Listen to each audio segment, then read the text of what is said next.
Hey family, welcome back to Kingdom South Plus, where we work the words of Jesus beyond Sunday. If this is your first time here, my name is Pastor Sean. I'm grateful that you're listening to this wherever you get your podcast. Yesterday was a special Sunday for us. It was our first Vision Sunday of the year. We've committed to doing Vision Sundays every fifth Sunday alongside our family meal, which is our commitment to the ancient practice of meal sharing. So for me, it's a personal conviction that Vision Sunday can't be a one and done event. So I grew up in church, and if you had a Vision Sunday at all, normally it was at the top of the year, and you rarely, if ever, heard anything else about it until next year. I just don't think that promotes a healthy organization because vision leaks and mission drifts. There's a lot going on in the world, and there's a lot going on in our world as members, as leaders. And so it is imperative that we keep the mission in front of us and connect it to the work that is being done each and every day. So for us, we have a bedrock scripture that anchors our mission. We find it in the Gospel of Matthew, chapter 7. It is the conclusion of Jesus' infamous Sermon on the Mount, which is the manifesto of what it means to be a part of the kingdom of God. It spans Matthew chapters 5, 6, and 7. So I'm reading this because there's a phrase that I saw in the Message translation that really captured my heart and became the essence of my life's work and thus the work of our church. Matthew 7, verses 24 through 27. This is what it says, the Message version, Eugene Peterson's paraphrase. These words I speak to you are not incidental additions to your life, homeowner improvements to your standard of living. They are foundational words, words to build a life on. If you work these words into your life, you are like a smart carpenter who built his house on solid rock. Rain poured down, the river flooded, a tornado hit, but nothing moved that house. It was fixed to the rock. But if you just use my words in Bible studies and don't work them into your life, you are like a stupid carpenter who built his house on the sandy beach. When a storm rolled in and the waves came up, it collapsed like a house of cards. So if you read this from, let's say, the New International Version, the NIV, it says, those who hear these words of mine and put them into practice.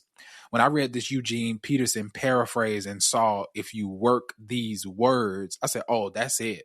That's it. And so really it's been our rallying cry as an ecosystem, and it serves as the North Star for all that we do.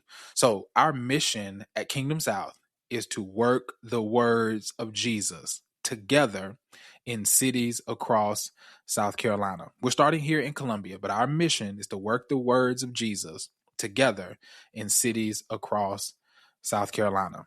A very important distinction, not just hear them, not just agree with them, but actually work them.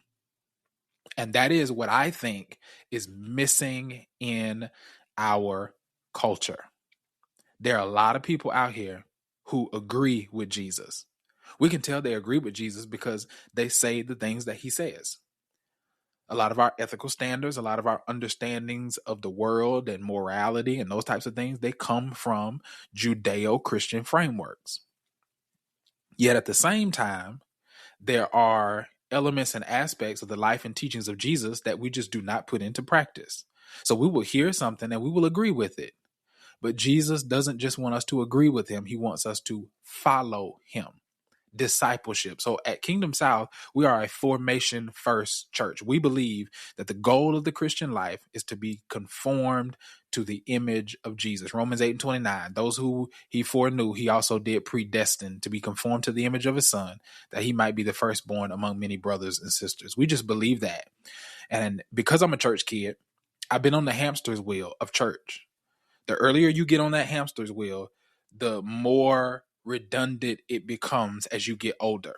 And it's harder to stay connected to God. It's harder to stay connected to church because the stories are the same. You hear the same stuff. And if you don't have a North Star, if you don't have something that's guiding you to say, okay, what is the point of this? And the point can't just be heaven. Like, yes, we want to go to heaven, but the point can't just be heaven, because that you don't know when that's coming. You don't know how far away that is. If you live another 40 years, 50 years, 60 years, that's a long time to wait and waste just waiting on heaven. And we don't want to do that. We want to do what we believe is the goal of the Christian life, and that is to be conformed to the image of Jesus. But in order for us to be like Jesus, we need to know what Jesus was like. And so for us, this is why we place a considerable amount of emphasis on the life and the teachings of Jesus, because we believe it will lead us to life as God intended, which is what we mean by the word kingdom. So I want to give you just a little glimpse. I know some of you may be listening to this and you're not a part of our spiritual family. I'm not trying to recruit you, but I do want to be clear about what we are about, because I believe that no matter what church you go to, you should be clear on what that church is about and whether or not what that church is about aligns with or connects with your spirit before you become a part of it. There are people who just join in organizations and all kind of stuff for all kind of reasons. And I think you need to be clear on what that organization is about. So we've got 3 core values at Kingdom South. The first one is spiritual formation. It's what we just talked about, being conformed to the image of Jesus. That is the goal of the Christian life. And we're serious about that. So everything that we do, it is for the end goal of formation. We're not just doing it just to do it. We're doing it because we believe that it will form us into the image of Jesus. So for us, that is the bedrock. It is spiritual formation. Work the words of Jesus. We don't just want to hear them. Again, we don't just want to agree with them. We want to work them. We want to put them into practice. And then we have our second core value, authentic community. We want to work the words of Jesus together. We live in America here, and there's this hyper individuality that just permeates our culture. This idea that you don't need nobody. That if you big enough and strong enough and wealthy enough, that you got everything you need by yourself. We just don't believe that. We don't believe the Bible teaches that. We believe that we need each other. And unfortunately, it's not just a mindset that's in culture. It is also a mindset that has found its way into the church. There's a song that we grew up hearing, long as I got King Jesus, I don't need nobody else. Now, I don't want no smoke. I'm just calling a thing a thing. That song makes for great singing. It makes for bad living. I get the point of the song, that at the end of the day, if all you got is Jesus, you're fine. Yes, 100%. But God designed life so that we can do it together. We need each other. And so we want to be not just community, but authentic community, because the word community is being tossed around these days as the new buzzword, both in church and in some corporate spaces. But for us, we want to be authentic. We want to be real. We're not acting like we floated in here on angel wings. We're not acting like we don't have issues. We're not acting like we have arrived. We're all on the journey to being formed into the image of Jesus. And we believe that journey is going to take us the rest of our lives. Here's why community is important, though. This is something I mentioned yesterday, and I want to share with us. So even if you're not a part of our spiritual family, I just believe that this is true. In order for us to really grow and become the kind of people that God wants us to become, in order for us to be conformed to the image of Jesus, we're going to need accountability on this journey. Because without accountability, the only thing we have to be able to gauge whether or not we're growing is self-assessment. And self-assessment can be deceptive. We can feel like we are in a place we're not. And that's all of us. So we need other people who can evaluate our lives and offer us some perspective on how we actually show up. You can think you're nice, but somebody needs to confirm that. You can think you're patient, but somebody needs to confirm that. Because most of the time for us, when we say I'm this or I'm that or I'm not this or I'm not that, normally we're speaking from a place of our intentions. Well, the only person who knows your intentions are you and Jesus. Everybody else is going on what we actually do and what we actually say. And so we need other people in our lives who can help us to see ourselves in a different way, because you can't see you. I know if you stand in front of a mirror, but in terms of how you show up in a room, some of your tendencies, that kind of stuff, because it's so natural to us, we can't always see that. So we need other people to hold us accountable as we continue this journey toward being conformed to the image of Jesus. So community is absolutely positively important for us at Kingdom South. It is something that I'm always thinking about, not just in this foundational stage as we're planting this church, but also as the church continues to grow. What does that look like in terms of community? How do we ensure that we don't lose the sense of authentic community? How do we ensure that people are staying connected to one another and that there's accountability going on? And all of that is the kind of stuff that's on my mind as a pastor. So we've got spiritual formation, then we have authentic community. So we're working the words of Jesus together, and then we want to work them in cities across South Carolina, which brings me to our third core value of missional living. We believe the best thing that we have to offer is not our church, it's our lives lived out in service the way that Jesus did. So for us, it means that we want to, one, the goal of formation is for us to live as Jesus would if he were us. That's the goal. It's not just heaven, it is to live as Jesus would if he were us. Because we believe that is the greatest witness that we can give to the world. The thing the world needs now, more than ever, is real Christians. People to represent the real Jesus. And so we believe that representing Jesus in certain context becomes critically important.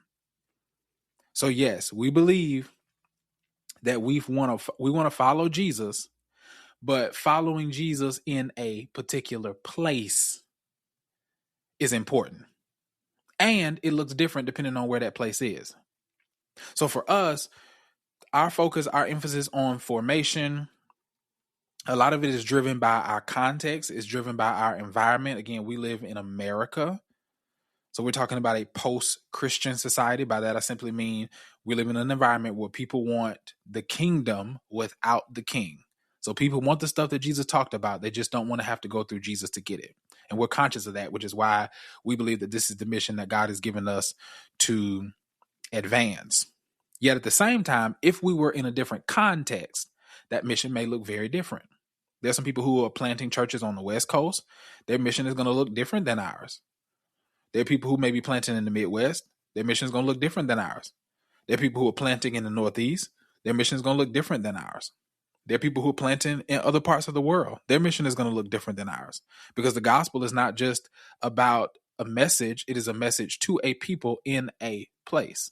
So we're conscious of that. We believe that God has called us to multi-expression. I don't really like the term multi-site. I get it. But for us, it's multi-expression because we want to be conscious of the context in which God has called us to carry this mission. And so we believe that God is going to open doors over the course of the life cycle of our church. And we're going to be in different parts of South Carolina with this expression and with this mission. And so even in this foundational season, we want to keep that in front of us so that when the time comes for that, we are prepared in terms of values and culture and how we can be able to make those transitions. So one of the ways we do that I mentioned yesterday is through leadership development. If God is going to call us to multi-expression, then you cannot have multiple expressions across the state without leaders. There are some pastors who they want to be the be all in all. And hey, no judgment from me. I just don't think that that's the model that we see in the life of Jesus. Jesus poured himself into the disciples because he knew there was going to come a point where he was going to go off the scene and the mission needed to continue. And so if we believe that God has called us to multi-expression, then that means we're going to have leaders who can carry this mission into other cities. And so I'm on that type of time in terms of leadership development. I am on that. I believe it is the will of God. I believe it is the best use of my time. I believe it is the thing that is going to produce the most fruit long term. So I'm all in on leadership development. Shout out to our ministers. Shout out to our elders, shout out to our pastors, shout out to our operational leaders, just everybody who helps to carry any sort of leadership responsibility. Okay, so that was our vision spiel that I did at the top of service, just to re-engage our hearts with why we do the stuff that we do. We're not just doing it just to do it. So for us, the goal is the win, if you will, is not just that people are showing up. Yes, you need people to show up, because if people don't show up, then you don't have a church. So we're not playing that game. Yet at the same time, we don't believe that that's where it stops just because people are showing up. It's, are we working the words of Jesus? So we're paying attention to, okay, what's happening behind the scenes? How are people engaging with each other? How well are our teams working together? How well are people willing to serve and sacrifice and do the types of things that Jesus did? And if we are not creating that kind of culture, then for me, we're off mission. So that's the stuff that I'm paying attention to. When I see people stepping outside their comfort zone and being willing to serve, when I see people showing up for each other, when I see people loving each other, when I see people holding each other accountable, those are the types of things that let me know that we are on mission. And in terms of numbers and growth and that type of stuff, that's between Jesus and time. But our responsibility is to be faithful in the season that we are in. Deion Sanders, Coach Prime, said something that I think is very good. He always says, be where your feet are. And so that's our focus in this season. We want to be where our feet are. We want to do our best to be faithful stewards over the season that God has given us right now. Okay, so then it's also Palm Sunday. So yesterday was Vision Sunday, but it was also Palm Sunday, which is the kickoff for the final week of the Lenten season as we make this journey toward the cross. And normally, I'm not preaching on Palm Sunday. I try to give my mind a bit of a break just to gear up for Easter, which is kind of the Super Bowl for church. So one of our elders brought the word yesterday, and it was an amazing word. It was an amazing word. And I want to tell you, I want to muse about it for just a moment. So she talked about Simon of Cyrene, the man who was pulled from the crowd and tasked with carrying the cross of Jesus. And what stood out to me is the nature of discipleship.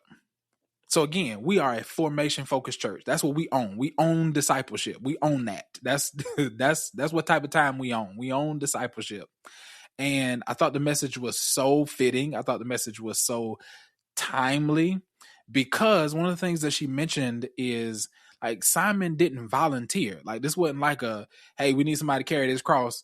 Who wanna volunteer? And he raised his hand. Like, no, he was compelled.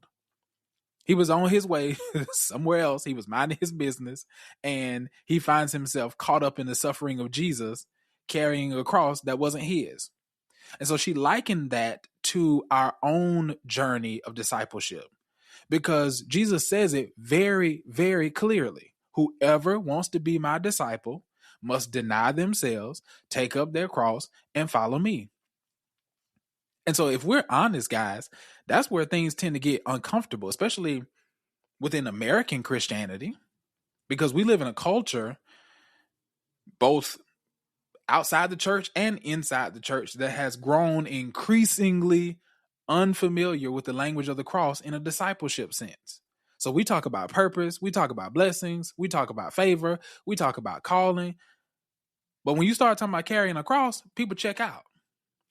And so I thought the message was just so good, because in a culture that teaches us to avoid inconvenience, avoid discomfort, and avoid sacrifice, we need to be reminded that we've all been called to bear a cross.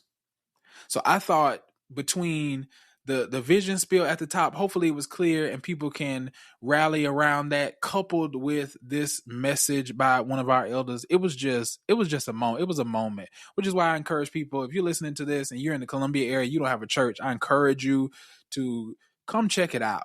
Come check it out. Now, we don't have all the bells and whistles and all that kind of stuff. We believe that kind of stuff is going to come with time. But right now, we're clear-eyed in terms of what God has called us to do, who he's called us to be, and we're doing our best to become those kinds of people. And so I thought yesterday was a really, really good day, a really good glimpse into what we can be.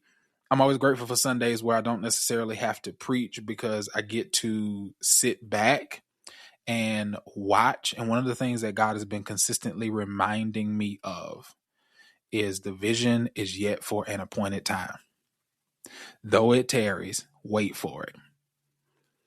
And so as we were eating after church, because again, Fifth Sunday is our family meal, and just watching the kids engage and watching people have conversations with each other and just watching us eat together and all of that stuff, it is one of those Sundays that I need for my own faith. Because you can have a vision, you can believe you heard something from God, and you can be doing the work every day that you believe is going to advance that mission. And at the same time, need markers that help to strengthen your faith on the journey.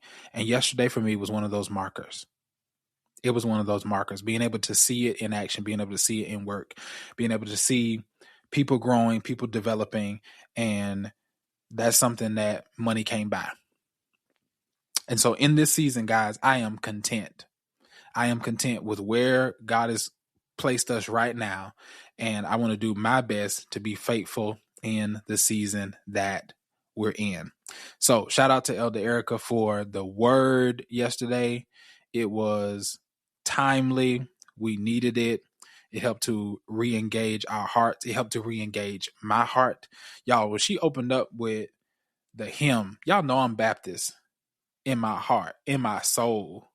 I'm Baptist in my soul. Them hymns just hit different. Must Jesus bear the cross alone and all the world go free? Y'all, I was getting ready to run out my chair. Message just started. I'm ready to run out my chair.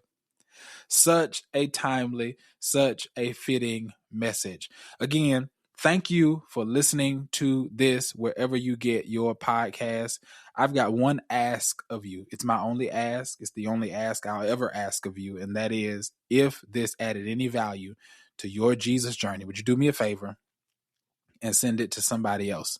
Somebody needs this somewhere, and you have the power to send it to them. All right, guys, until next time, this is Kingdom South Plus, where we work the words of Jesus beyond Sunday.